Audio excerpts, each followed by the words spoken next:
It's indeed a deep honor to be asked to deliver a lecture in the memory of the journalist doyen, Sri Vijay Varghese. I think it's even more a pleasure to be there to celebrate young journalists in India today, where we're giving them awards in the names of three very courageous journalists, Chamili Deviji, Kamla Mankekarji, and Vishwanathji. I've divided up my speech into beginning with the prologue and then analyzing what we get from the prologue. In July 2024, Reporters Without Borders, and I'll use the acronym RSF because it's a French name, published its annual report on the World Press Freedom Index. Of the 180 countries surveyed, India's rank was 159 for 2024, which was an improvement by 2 ranks from the previous year, 2023. It is believed that this improvement in the rank was because some of the other countries had done so badly, their ranking had plummeted. This report is published annually by the RSF since 2002. It is based on certain parameters which does not include the quality of journalism or human rights violations in general. A country's performance is evaluated on 5 distinct categories: political context, legal framework, economic context, social cultural context, and safety. India's performance has been consistently wanting. Its WPF rank, which was 140 in 2019, sunk to 161 in 2023. Its score in 2024 was 31.28, placing it in the very severe category as far as deprivation of press freedom is concerned. Basically, bad news. But then even worldwide, as RSF noted, there was a discernible lack of political will to protect journalists. The RSF further pointed out that notwithstanding the UN Security Resolution 2222, which urges member states to create and maintain in law and in practice safe and enabling environment for journalists, and without undue interference in situations of armed conflict, the Israeli security forces have, since October 2023, when the conflict with Palestine commenced, they've killed more than 100 reporters and 22 in the course of their work. Here, in the monsoon session of Parliament, in July 2024, an opposition member of Parliament raised an unstart question whether the Union Information and Broadcasting Minister was aware of India's poor WPF index rank. Ashwini Vaishnaw's response was disappointing. He began with discrediting the RSF, saying that it had evaluated press freedom using a very low sample size with little or no understanding of India and its vibrant democracy. According to him, RSF as well as its methodology were questionable and not reliable. Vaishnaw proclaimed in Parliament that India has a robust and flourishing press. He cited the increase in registered newspapers from 2023 to 2024, an increase in the private satellite channels from 821 in 2023 to 919 in 2024. When I read what the INB minister had said, I got curious. Although his response was in keeping with the government's reaction to reports of other international bodies that paint an unflattering picture of our country, and here I mean the HDI report, the Social Progress Report, the World Hunger Report, I said I should give him the benefit of doubt. Maybe we do have a robust and flourishing press. Maybe the RSF got it all wrong. I picked up one of the parameters mentioned. Is there a barrier to the free flow of information on the internet? 5th August 2019, the date on which the Parliament abrogated Article 370, was acclaimed as a historic moment for our country. It was also the date from which a complete internet shutdown was ordered throughout the territories of Jammu and Kashmir and Ladakh, which became union territories. This, among many other things, meant that the press there could not effectively function. Anuradha Bhasin, the editor of Kashmir Times, a leading local newspaper, petitioned the Supreme Court of India in a writ petition questioning the legality of the measure. She was joined by others, including Ghulam Nabi Azad, a leading politician in the region. The question was whether the powers of the government under the temporary suspension of telecom services, public emergency or public service rules 2017, I will refer to them as the suspension rules, notified under the Telegraph Act, were properly exercised, or whether they were, in terms of subarticle 2, 19 subarticle 2 of the Constitution, an unreasonable restriction on the freedom of the press under Article 19(1)(a) of the Constitution. Secondly, was the state obliged to place the orders of internet shutdown in the public domain, and were they amenable to judicial review? Thirdly, could there be a blanket order under Section 144 CRPC to ban gatherings anywhere throughout the territory of J&K and Ladakh?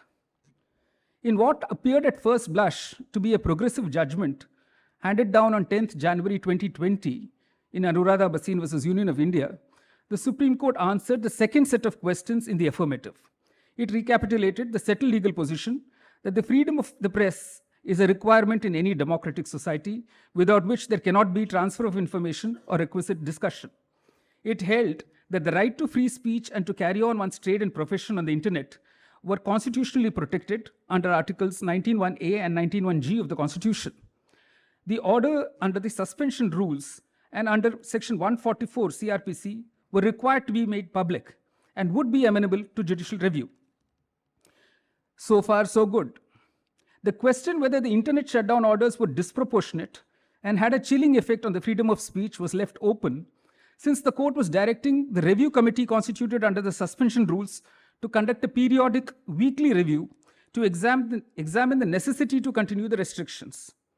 On the third aspect, the Supreme Court held that the power under Section 144 CRPC cannot be used to suppress legitimate expression of opinion or exercise of democratic rights, that such orders would be amenable to judicial review, and that repetitive orders under Section 144 CRPC would be an abuse of power and such.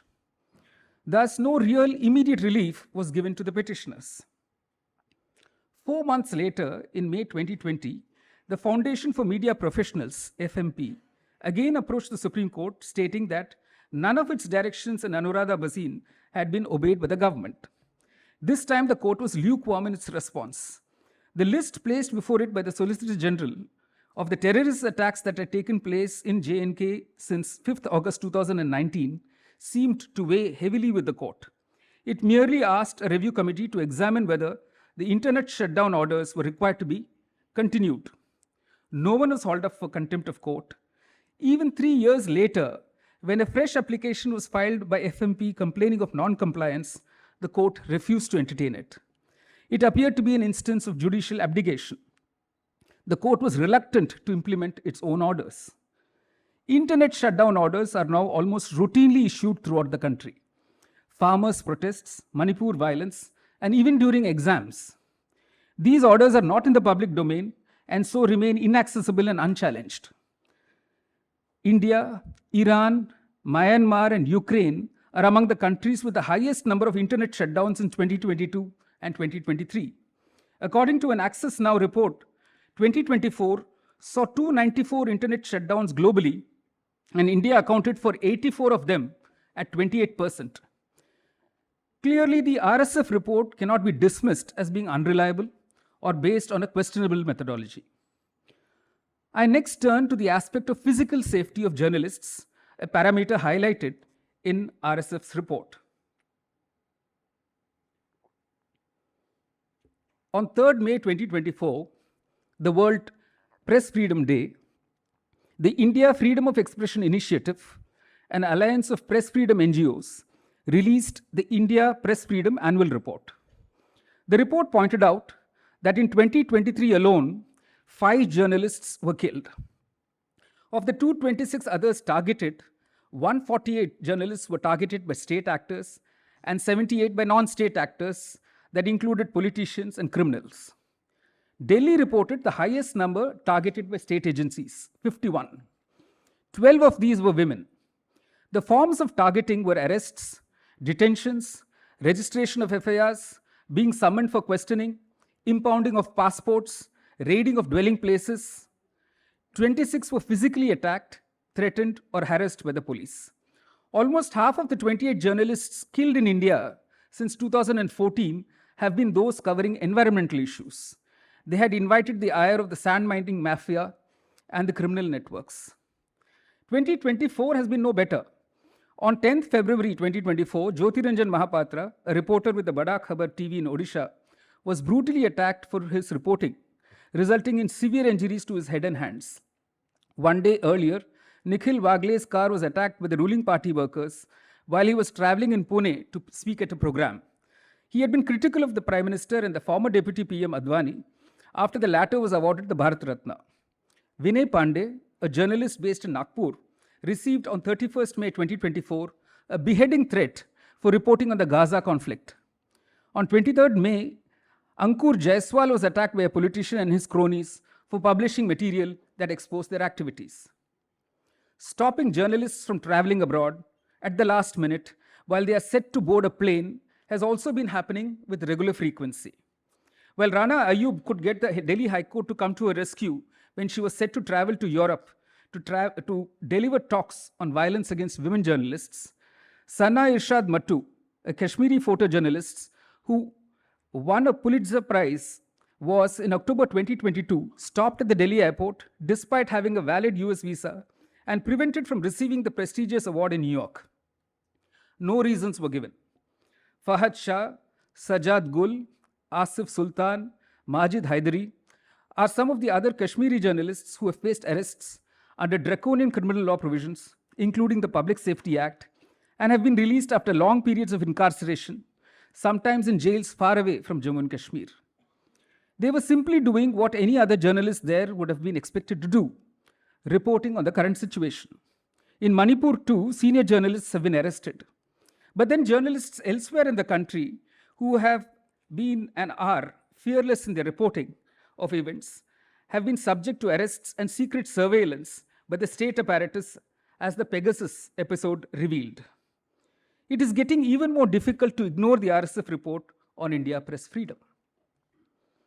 The legal framework under which the media operates in this country includes the formal statutory body, the Press Council of India, headed by a former judge of the Supreme Court of India. The Press Council entertains complaints from the press against interference with its freedom by an authority, or complaints against the press by individuals for violation of the Code of Ethics. The Press Council exerts high moral authority, but is sadly, by and large, an ineffective oversight body. When its website prominently displays the PM's Pariksha Pe Charcha program, urging viewers to join the event and get unique tips from him, it raises eyebrows. The other body, which is a self-regulatory one for the electronic media, is the News Broadcasters and Digital Association, which has drawn up a code of ethics and broadcasting standards expected to be binding on its members, which are 27 news broadcasters comprising 125 news and current affairs channels. Although it does adjudicate complaints and pass orders, these are often not complied with, making self-regulation a meaningless term. I now develop 3 themes. When I survey the terrain of courts and the media, 3 broad themes emerge. The first is that in order to be truly free and independent, the media in a democratic polity needs an independent judiciary. The second is, for an independent judiciary to remain effective in a democracy, it requires a free media. The third theme is that frequent use by the courts of the contempt jurisdiction has had a chilling effect on the freedom of the press. The first amendment to the Constitution sought to add restrictions on the freedom of speech under Article 19(1)(a) of the Constitution, which by then was recognized as including the freedom of the press. The amendment was triggered by 2 decisions handed down by the Supreme Court in 1950, the very first year of its functioning. The first, in Ramesh Thapar, lifted the ban imposed by the Madras government on Crossroads, a newspaper espousing communist causes and which was critical of Nehru's government. The ban cited danger to public order. The second decision in Brijbhushan Sharma struck down an order by the police commissioner here in Delhi under the East Punjab Public Safety Act, whereby the organizer, the mouthpiece of the RSS, would have to submit its issue in advance for a pre-publication censorship. Here too, public order was cited as the reason. With the Supreme Court having struck down both these orders, the consequential amendment to Article 19.2 in 1951 expressly introduced public order as an additional restriction on free speech. The Supreme Court has been consistent in upholding the freedom of the press in matters challenging government measures to control the price of newspapers, the levy of excessive customs duties on newsprint, or even issuing ejectment orders alleging violation of building bylaws or lease conditions. You will remember that the Indian Express building in Bahadur Shah Zafar Marg was the subject matter of a very famous case in 1985 in the Supreme Court, and the court struck down those ejectment orders. The Supreme Court clarified in the Cricket Association of Bengal case that the right to communicate included the right to communicate through any media that is available, whether print or electronic or audiovisual. I now come to a very important judgment which somehow has not been commented enough upon. In 2023, the Supreme Court set aside a Ministry of Information and Broadcasting order dated 31st January 2022, revoking the permission granted to Madhyam Broadcasting to uplink and downlink a news and current affairs channel, TV channel called Media One. The reason for revoking the permission was that the Intelligence Bureau had not given security clearance.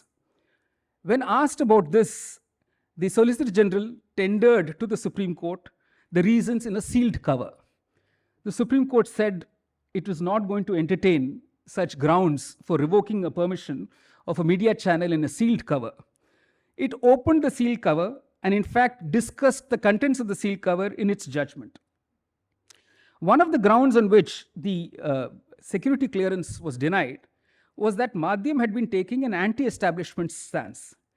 References were made in that report of the IB to Madhyam's reports on the UAPA, on the Armed Forces Special Powers Act, on development projects of the government, encounter killings, Citizenship Amendment Act, NRC, and the Indian judiciary's alleged double standards in terrorism cases. The second major ground for denying security clearance was that members or sympathizers of the Jamaat-e-Islami Hind had invested shares in Madhyam. Both these grounds were negatived by the Supreme Court, which reiterated that an independent press was vital for the robust functioning of a democratic republic. It said, and I quote, "The press has a duty to speak truth to power and present citizens with hard facts, enabling them to make choices that propel democracy in the right direction. Also, the critical views of Media One on the policies of the government could not be termed anti-establishment." This is what the Supreme Court said. The use of such a terminology in itself represented an expectation that the press must support the establishment. The denial of security clearance was viewed as producing a chilling effect on free speech and in particular on press freedom.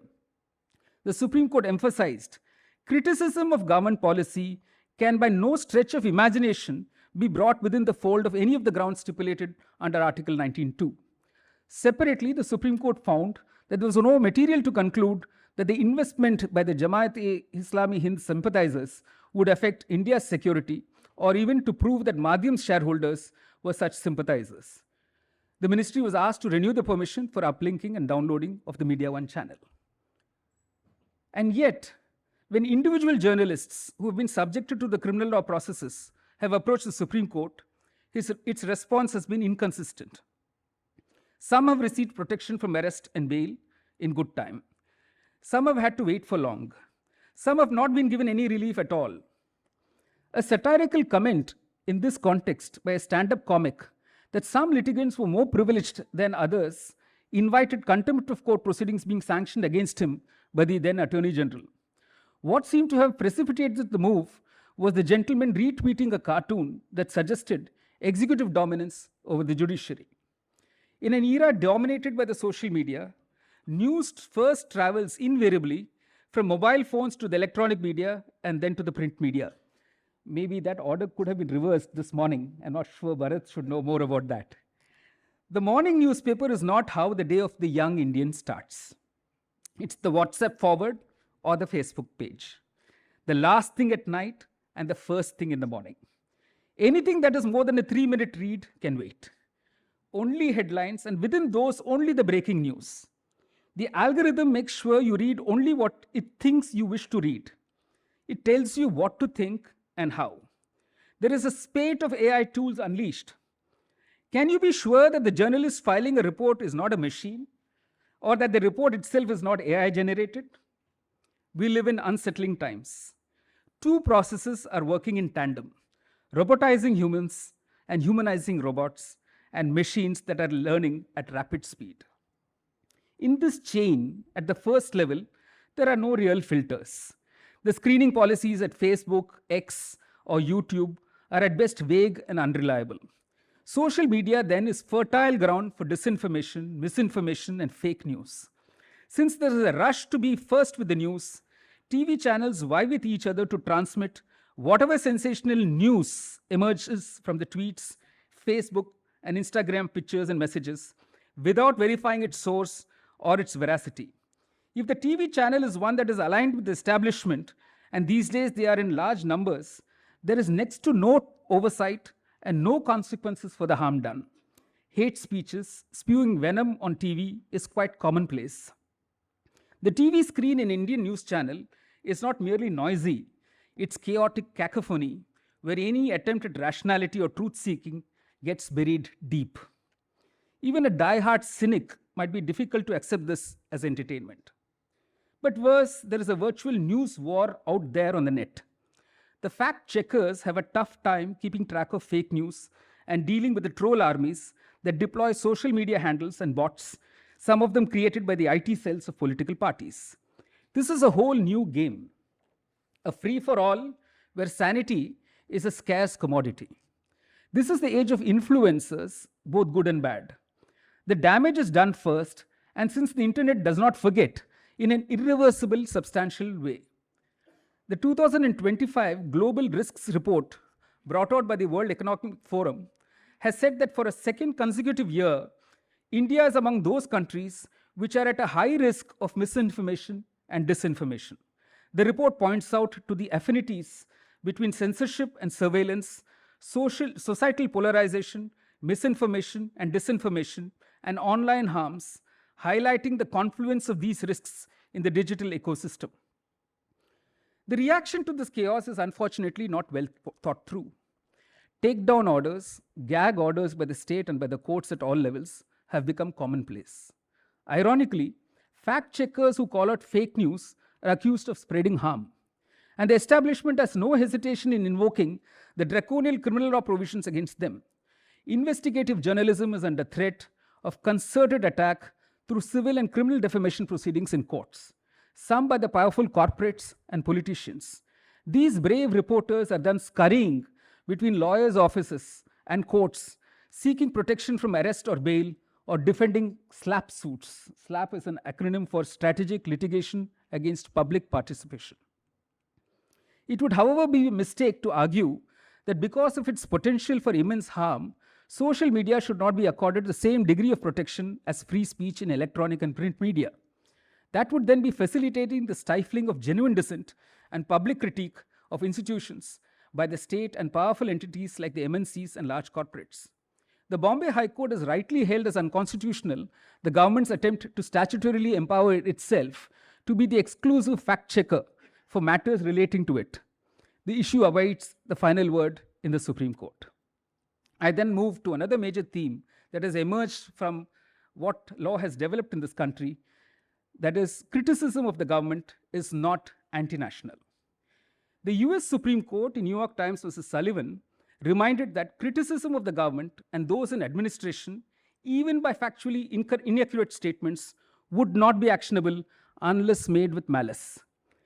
In the Derbyshire County Council case, the House of Lords held that if institutions of government were permitted to sue for libel, it would place too undesirable a fetter on the freedom of speech.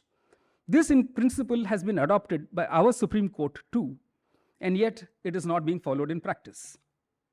3 instances will suffice to make the point.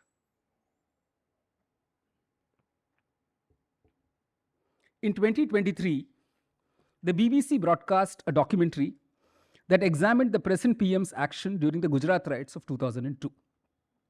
The ministry immediately invoked the emergency provisions of the IT rules and ordered it to be taken off the air. Was it a mere coincidence that this was soon followed by income tax personnel conducting surveys of the BBC's offices in India. The official spokesperson of the ruling party held a press conference in which he railed against the BBC as the most corrupt, with a history of working with malice against India. He rechristened BBC as the Brushed Bakwas Corporation. The reason for the takedown order remains secretive till date. A petition questioning the government action is yet to be heard and decided in the Supreme Court.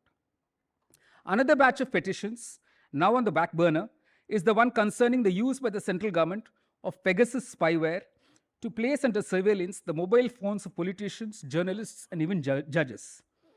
The committee set up by the Supreme Court, headed by a former Supreme Court judge, submitted a report more than 2 years ago. The committee said that the central government was refusing to cooperate.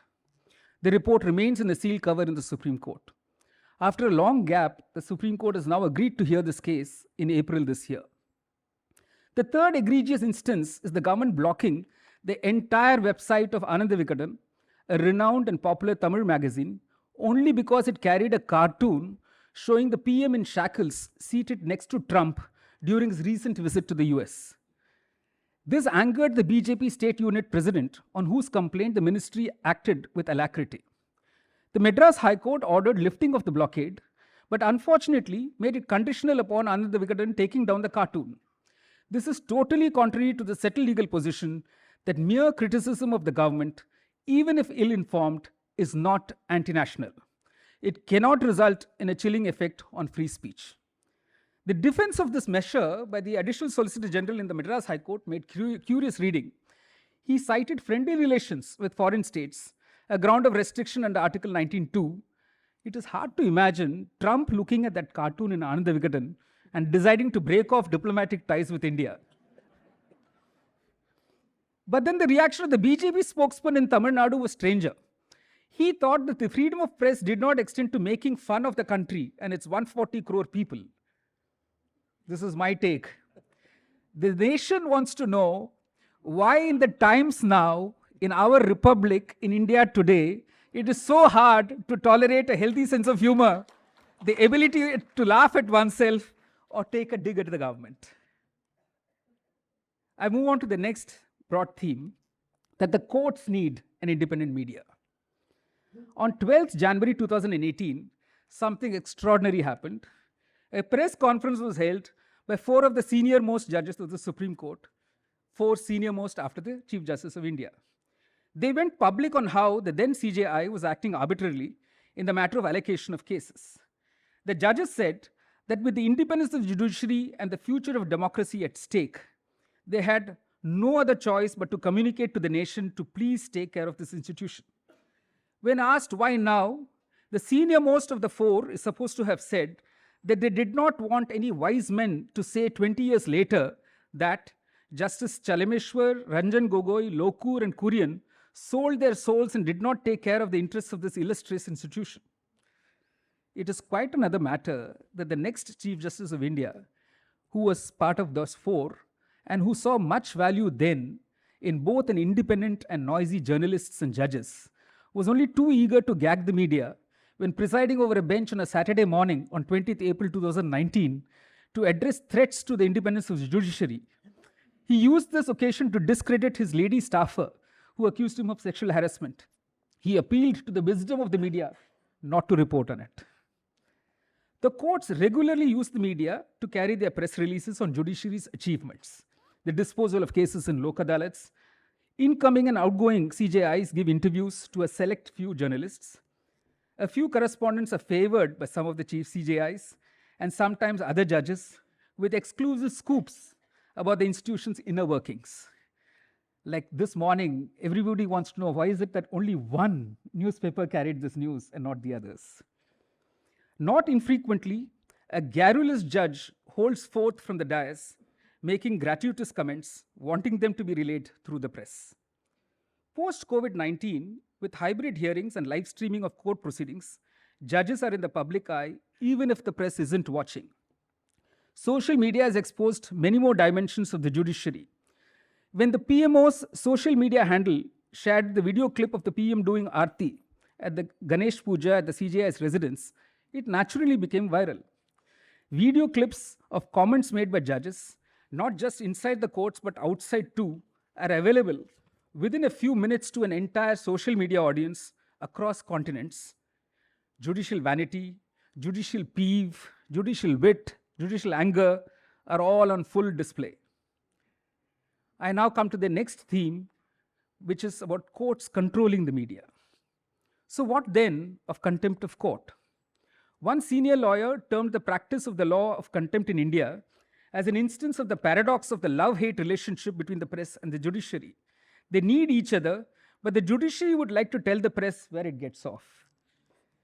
Beer Biceps wasn't expecting that with the court protecting him from arrest, it would also admonish him to behave on his show. Thankfully, the court self-corrected. It is not unusual, though, for the court to tell a politician while granting him bail that he will not address meetings and so on. The Supreme Court does have a system of accreditation of journalists for the print and electronic media. But then in the age of live streaming, live tweeting, there are numerous news purveyors, not just journalists.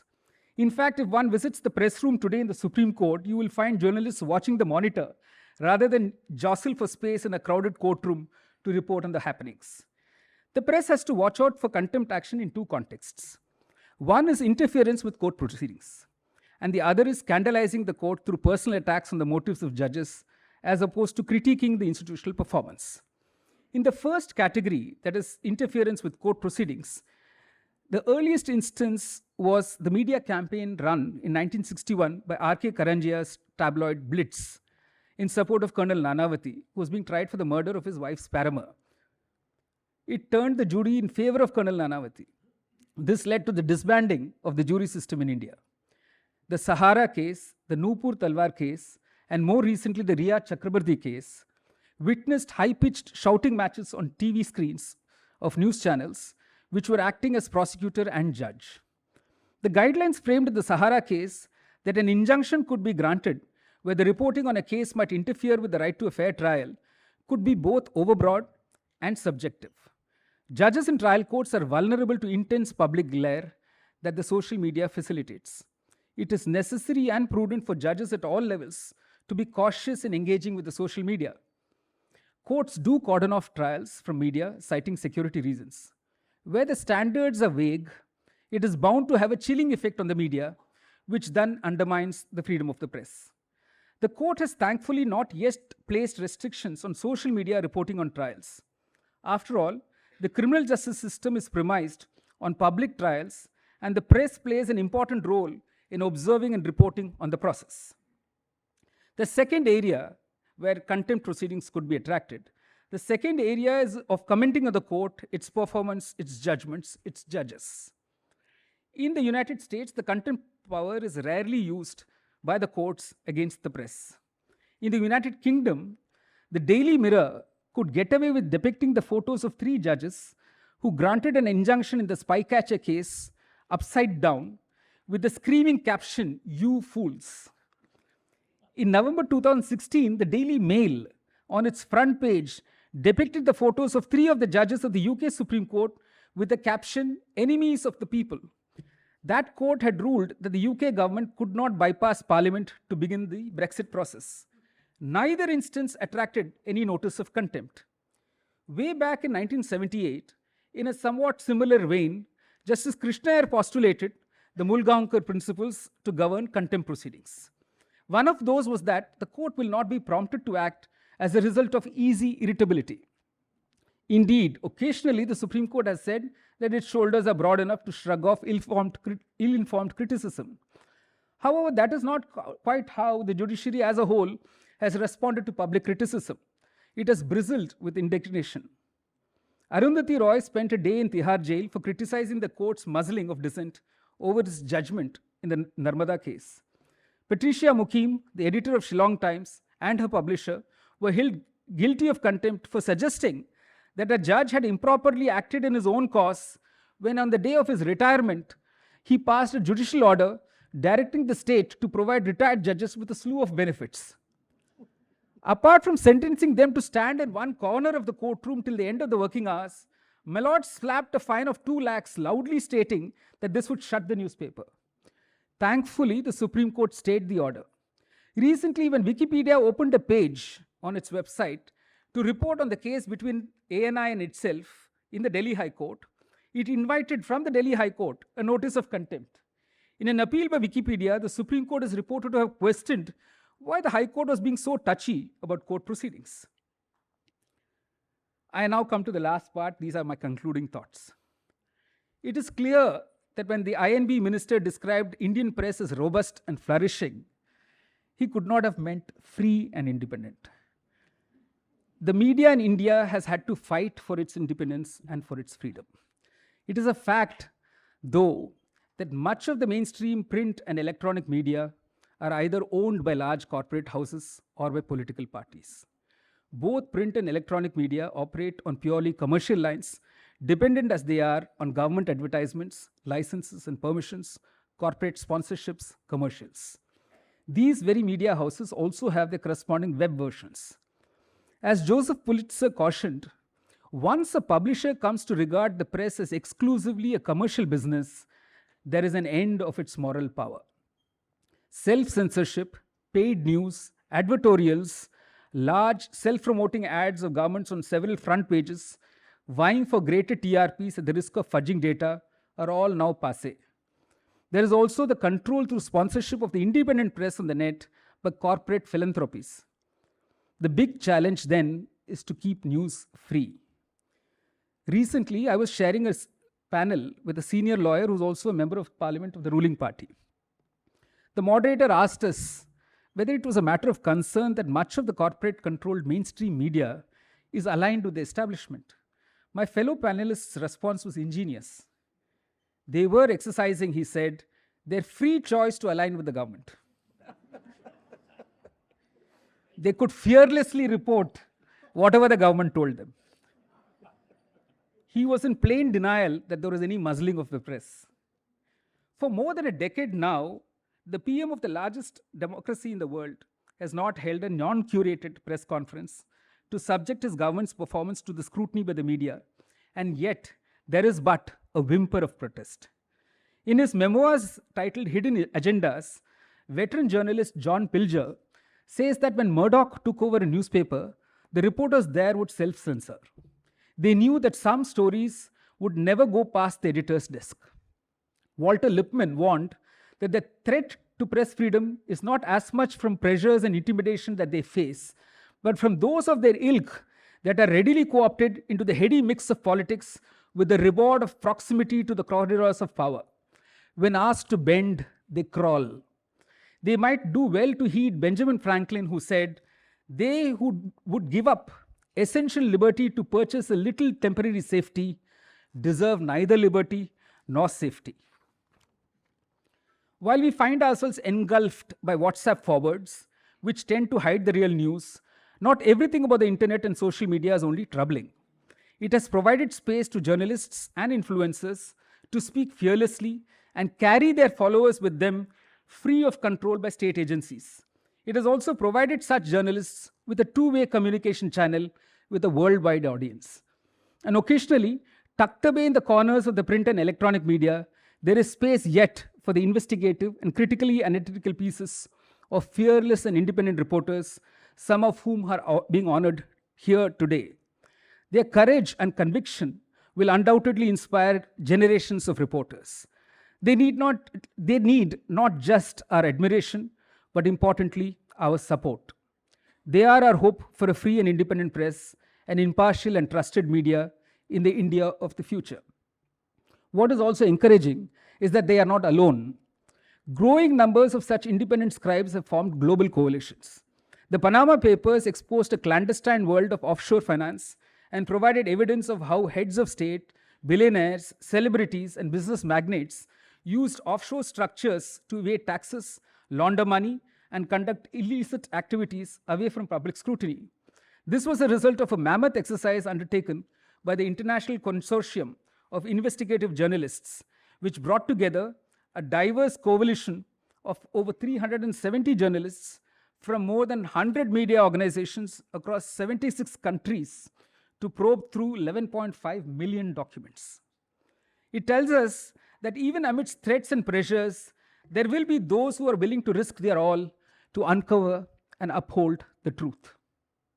As for the judiciary, it will have to develop the ability to receive criticism of its actions by the press, which performs the salutary function of holding it to account. Maybe the judges should recall what Lord Denning said in declining to proceed with a contempt case against Quentin Hogg. And this is what Denning said. Let me say at once that we will never use this jurisdiction as a means to uphold our own dignity. That must rest on surer foundations. Nor will we use it to suppress those who speak against us. We do not fear criticism, nor do we resent it. For there is something far more important at stake. It is no less than freedom of speech itself. It is the right of every man, in parliament or out of it, in the press or over the broadcast, to make fair comment, even outspoken comment, on matters of public interest. Thank you for your very patient listening. Thank you.